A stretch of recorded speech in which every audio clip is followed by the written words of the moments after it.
Welcome to Medina, Ohio. When I tell people that I live in Ohio, I think the first thing they think of is cornfields and cows. And they don't really think about something that looks quite like this. If the square and the gazebo look a little familiar, you might be a fan of either Funky Winkerbean or Crankshaft, the cartoons. The artist, Tom Badawick, and Chuck Ayers, artists, went to Kent State University around here, same time my mom did. And to my knowledge, Tom Badawick still lives in Medina and makes his town his home.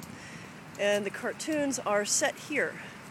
And you will frequently see this square as a backdrop in many of the cartoons. The gazebo,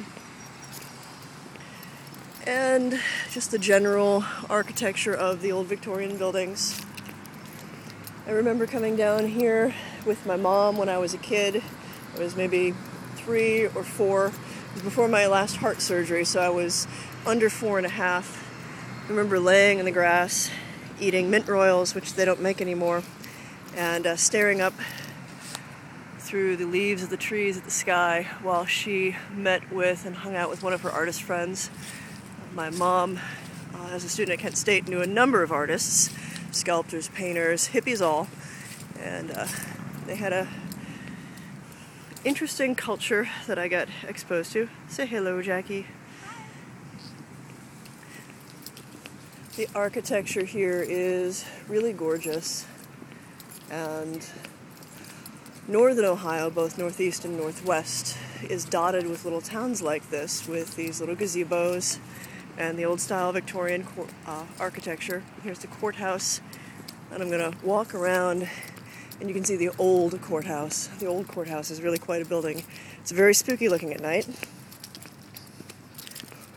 There are several buildings around here that purport to be haunted. The Corkscrew, and there's an old stagecoach stop that's now a restaurant. Several of them are in haunted Ohio. Here's the courthouse, which I don't know if it has any actual hauntings attached to it, but just the building has got so much character. Down here you can see on the corner there our award-winning library. It is a nationally renowned library system. I was surprised at one point to see Neil Gaiman tweet about it. Our library, our town is very literate and very artsy. There's art in the park here every summer. There's an orchestra that plays at the gazebo all summer long on the weekends. And the gazebo is also the site of a number of community theater projects.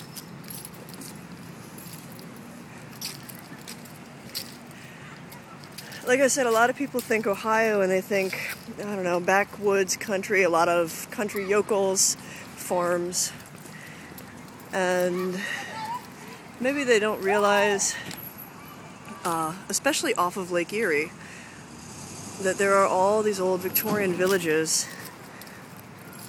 quiet small towns, but really picturesque, really beautiful.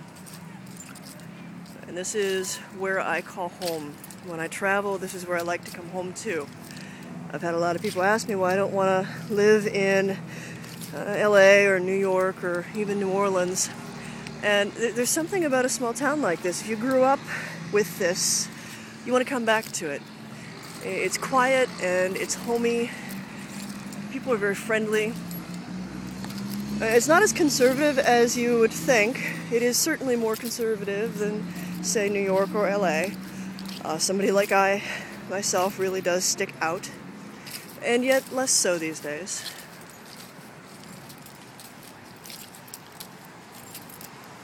Everybody around here has dogs.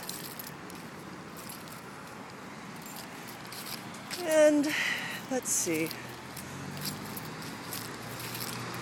Just my little circuit here of the square. Jackie and I are going to be dropping in on the Visitors Bureau to actually learn about some of the locations around here for ghost hunting. It's funny, I grew up around here and I heard a lot of stories, but I really haven't explored too many of the Medina area haunts. Certainly Hinckley, which is my actual hometown.